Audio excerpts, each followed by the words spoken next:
It's brunch with Ryan. Yes, here we are. How are you today? It's Thursday, and lots of fun things happening. We're coming up on summer now. So, what is your summer prep? How do you get ready for summer?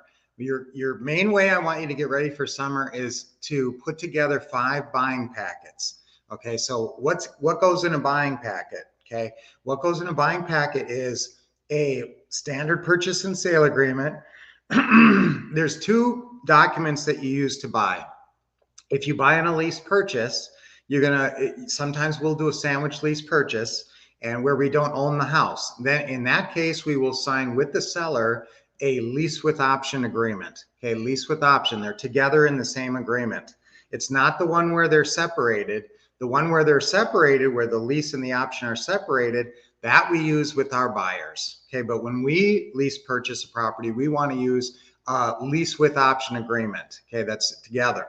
So when we're lease optioning a property, you need that agreement. If you're buying it subject to seller financing, any other way, you're going to sign the standard purchase and sales agreement. Now, what I normally do when I build a buying packet, this is our standard way we do it. We put in a standard purchase and sales agreement to have a blank backup because every once in a while, our typed agreement, we have to change too much and it looks too scribbled up. So what we do, the way we do it is we get ready for summer and we get ready for a great summer by creating these. We always have buying packets sitting ready.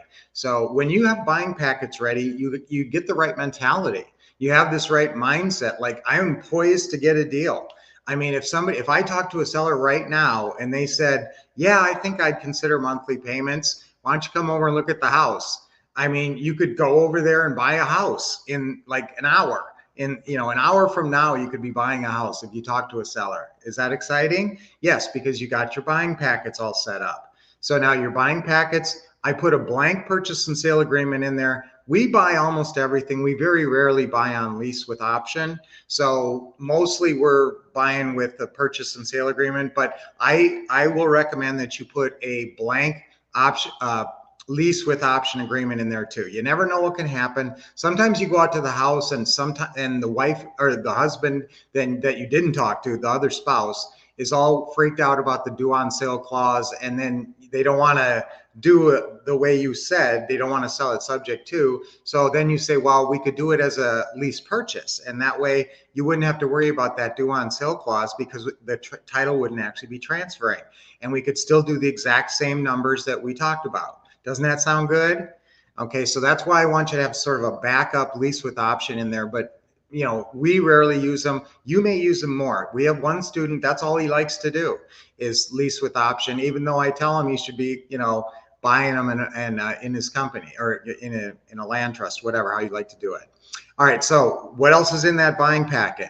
When we actually go out to the house, we have a typed up standard and purchase and sales agreement along with the blank one. Now, if I ever, if I'm out there at the house and I've typed in stuff and it turns out those numbers aren't going to work, there's 4 terms on the contract, right? Purchase price, purchase price, monthly payment, length of term, down payment. Okay, sometime I'm going to make up a little jingle. If anybody is musical, you could make me a jingle and just have it say purchase price, monthly payment, length of term, down payment. Anyway, so that is the things you need to remember. So you're writing those in. If they said, like, here's a good example. If they said, if you said, well, I see you're asking 150, is that the best you could do? And then they say, well, I could maybe come down to maybe 145. Okay, well, guess what? I'm going to type in 145 on that agreement. Now, he said maybe, didn't talk to his wife, and so could we get down to the nitty gritty? And they say, well, we really want 150. And it doesn't matter to me if it's a nothing down deal, whether I pay him 145 or 150, it's not the biggest difference in the world. If I had to come up with that $5,000, it would be a bigger difference. But if it's just $5 more grand of seller financing and it'll increase my payment this much, then I'm okay with it. Okay, so then we have to all of a sudden say, okay, well, I will draw a line through this 145 here, and then you initial it and I'll initial it, and we'll write in the 150. Okay, so that's, now if I have to change more than 2 of those features, if I have to change the monthly payment and the purchase price, or the length of term and the purchase price and the monthly payment, then I'm probably going to just pull out the new agreement and just copying off of my other one, because I don't have to think of everything all over again. It's going to be exactly the same, except 2 or 3 things that we already changed on there. So that's why I like to have those blank backups in the folder. But I don't go out there with a blank contract that I'm going to expect myself to fill out in front of them. No, I go out with it typed up. I don't even fill it out in advance. I type it out in advance. So that's me. I think it looks a lot more professional, and I think it looks harder to change. When someone sees typed in numbers, they go, well, I guess that's the number, so it's harder to change it too, I think. So then what else is in this buying packet? I don't want you to overcomplicate it. You could bring all kinds of things. You could bring your escrow addendum and all this other junk, but guys, that's going to start to confuse them. They can sign all of that stuff at the attorney's office later. Okay, all that really official stuff, they have to go back and sign the house over to you anyway. So that's why I don't want to mess with every little agreement. So what's my basic packet that's going to get the deal done? Standard purchase and sales agreement, which I'm bringing the typed one, but I also have a blank backup in there. I also have a blank backup of a lease with option agreement in there. Then I also have the authorization to release information. Now you can type these out if you want, in advance. Obviously you can't, then you would replace the blank one in there. But actually a purchase and sales agreement, a standard authorization to release information is, you could do that one by hand. That's just a couple things to fill out. So you do the 2 standard purchase and sales agreement, lease with option, the authorization to release information, and make sure you put a lender letter in there. This is the lender change of address letter. Lender change of address letter. I want them to know this is a done deal, and I don't want them talking to their mortgage company and saying, hey, I'm selling my house. So I want them to sign, if there's a mortgage on the house, on that first appointment, I want them to sign that lender change of address form that says, hey, basically that gives you the opportunity to explain. Now you don't have to worry about talking to your mortgage company anymore. Just if they ever call you, just say the property is now being managed by, and you tell them us. Okay. That's why I like your name of your company to look more official, and maybe even like a management company, and not like a marketing name. So if you named your company a marketing name, like cash for your house in 7 days.com or something like that, that's fine for your marketing, but I want you to have another name, and you can do a DBA, doing business as. I want you to have another name that sounds like a management company and sounds official. This is for your operating LLC, Oh my gosh, Tony has a lot to say on this one. Okay, I'm gonna have to read that. All right, so now let me keep going. So then the other thing, so again, you don't have to worry about that piece of paper if it's a free and clear house. There's no mortgage, so you don't need the lender letter. But if there is a mortgage on that house, again, the one way that the mortgage will ever get called due, if it's that seller calls the mortgage company and says, I'm selling it and I'm transferring the title, and they're just and they say everything dumb, and then they aggravate the mortgage company. The mortgage company still won't want to do it. But sometimes you almost force them into it. So that's the thing. Just make sure the seller's not talking to the mortgage company. And that lender letter helps you accomplish that. Now there's another piece of paper I want in every file, and this is really important. Okay. And this isn't on any list except for my list, but this is a really important form. And it's called the seller congratulations letter. Okay. This is part of your stick campaign. Okay, when I talk about a stick campaign, I'm talking about they have a week to think about this. Normally it takes about a week to run the title, get everything ready down at the closing, at the attorney or the title company, for them to come in and sign the final paperwork. Once they sign the final paperwork and that new deed is recorded, it's too late. They can't say, wait a minute, I'm reconsidering. But up until then, up until they go to the attorney's office, they could call you and say, you know what, somebody else came by and they offered me more money, and they are going to pay cash or whatever. You could get messed up. So that's why I want you to do as much of a stick campaign as you can. So this seller congratulations letter is a letter I wrote about, I don't know, 20 years ago when I realized that people could back out of the deal, and they when I left, they were holding nothing that told them they sold their house. I mean, when they would say, sometimes they would take a picture of the contract or something, but I mean, they had no physical paperwork. I mean, normally nobody has a copy machine at their house. You're not making copies and giving them copies. So that's the one thing I want to leave them with, something substantial.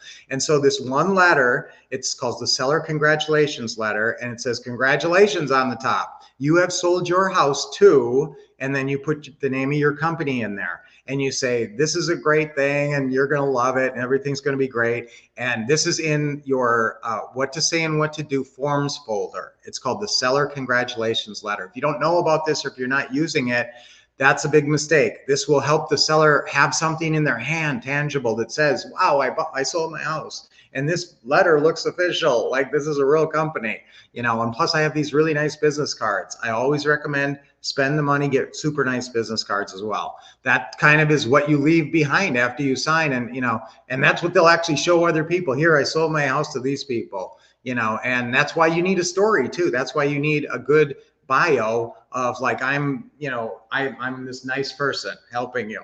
Okay, so that's pretty much it. I'm going to read your comments in a second here, but that's pretty much the list of what you've got to have. Okay, now, yes, could you put the escrow sheet in there and other things like that that are just more paperwork? Yeah, but this is the core. This is what you really need to get on that first appointment. Everything else can be handled by the attorney. Now, there may be some kind of special paperwork in your state. There almost is always some kind of special state, paperwork, whatever. The attorney takes care of all that stuff.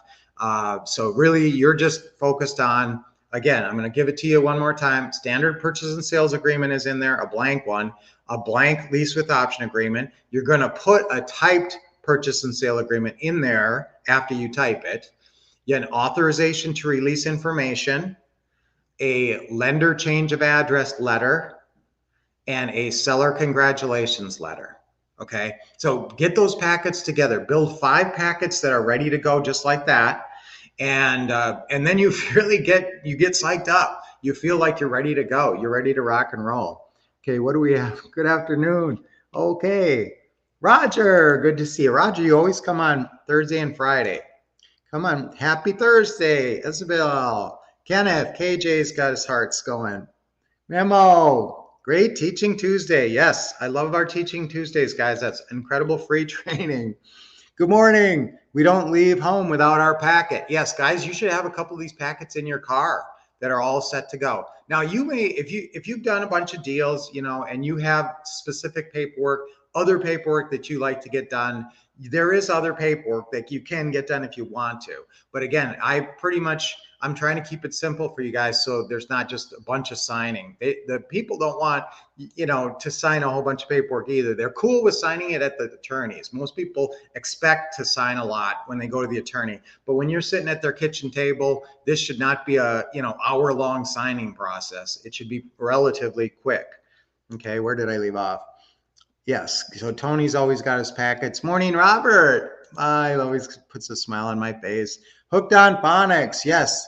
Are there any situations you'd use a straight option for in the buying packet? You know what? We don't even really do the straight option forms if we buy a house on an option.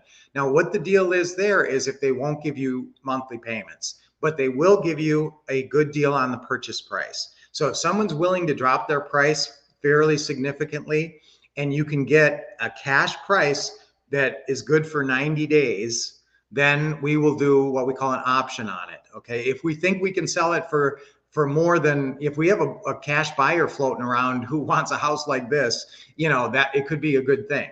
But we don't do a lot of options because a lot of people, they got to give you some free equity. Now, in the more expensive homes these days, they're really suffering because the interest rates went up and the buyers in those higher price ranges, like 500,000 to 2 million, those houses are really languishing and those people are suffering, especially if the house is vacant. So these are people where I might do an option on a property like that. If they say, okay, it's worth $1 million, but I got to move this thing. I'll let you buy it from me if you can buy it for cash for $850. And so then you would take over the property. you would sign an option agreement with them, and you would go out there and list the property at $899 and hope somebody would bite. And you'd put Zillow, and you talk to everybody, and you talk to all your agents on your agent list who might have a luxury home buyer. And so that's option is a whole different strategy. Now remember, that's in your what to say and what to do system. It's under the option seller section. Remember, all 5 sellers are in your seller manual. Mostly a lot of what we talk about is creative financing seller, because there's most of the deals we do, a lot of those are creative financing. But then we've got ugly house seller, we've got pre-foreclosure seller, we've got option seller, and we've got a signing contract seller. So we've got 5 different sellers, and most of them are purchase and sales agreement. Now, how we do it with a option agreement is we normally just do a standard purchase and sale agreement and write it up as a cash deal. Okay, so it's a normal purchase agreement. I don't really use the option agreement, because the option agreement just says, I've got this option to buy this house, whatever, blah, blah, blah.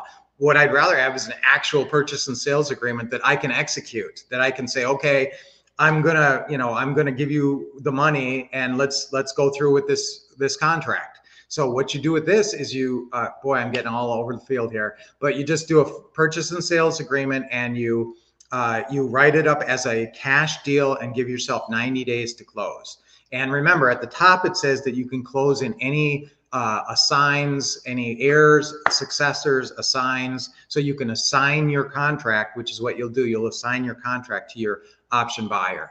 Okay, that's a whole nother strategy, but that's why I don't bring an option agreement in the folder, because I just, instead of doing an option agreement, I just do a purchase and sale agreement, write 90 days on it, and make it look like a cash sale. Okay. Okay. Okay, everybody can take a picture, because it looks like Tony's got a song going there with all this, and I'm not gonna, oh no, I'm gonna bring this back, all right? I can't attempt to sing it. He's got verses. Negotiating smart, keep your goals in sight. For the best deal around, you've got to get it right. A little money down can go a long way. Find the right price and make your play. Monthly payments, keep them low. Find the sweet spot, make your cash flow. Purchase price, negotiate with care. Get the best deal and you'll get your share. Length of term, flexibility is key. Match it to your strategy. From short-term wins to long-term gains, negotiate. Oh my gosh, that's really good, Tony. I love it. I love that kind of stuff. Guys, that's fun, isn't it? Tony's got a whole song about seller financing. Okay, big guys, we're gonna have another event coming up in about a couple of months, so watch for that. We've got another event coming up pretty soon. I want to get you guys going in summer here. Great advice, good advice. Good morning, Roger and Lynette. Hey, seller packet's so important. Yeah, it gives you confidence. It gives you, when you got these things all set up and ready to go, it gives you confidence that, wow, if I talk to a seller right now, I could go out and buy a house in like an hour, which is right. Okay, Robert, have a great day. Guess make a professional impression. That's a good tip. Lots of good emojis there, Lynette. Michael, hey, here are the request numbers. Okay, I am going to read, I will read that and get back with you, Michael. Okay, Isabel, yeah, tone, yeah. What's the tune? Is that like Mary Had a Little Lamb? Would that tune work? Mary had, or row, row, row your boat? Maybe it's row, row, row your boat. Love it. Tony, you're awesome. Yes, Tony, you always have great. It's funky, of course. It's a funky beat. Oh, I didn't do it like a rap number. I should have done it more rap.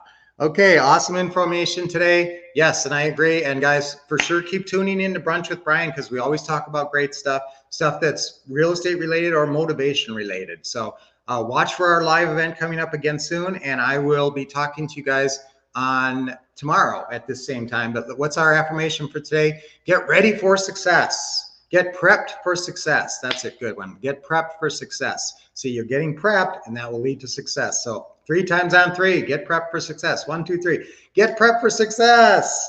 Get prepped for success. Get prepped for success. Yes, all right. Deep breaths. Let's do 3. Nice deep breath in.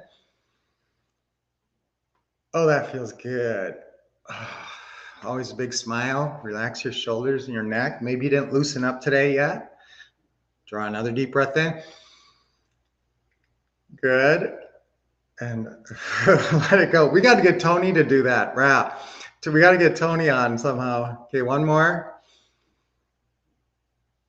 Okay, good job. And let it go. All right, we're ready for a great day and a great weekend. So let's all make our 20 calls this week. Don't forget, we're coming up on summer. So this is when things are heating up. A lot of people are interested in selling their houses over the summer. We should have an inventory pickup, but also I want you looking for driving for dollars and looking at off-market properties as well. So I'll be talking to you. Make sure you guys are asking me questions because I love answering your questions.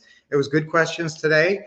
And I love it because you'll never stump me. I used to take questions all the time, and we're gonna do. We maybe we'll do some more question thing. Maybe like every Friday we could do a ask the professor. Okay, all right, guys. Keep expecting success, getting awesome training from the Wolf Couple, and taking action. I will see you.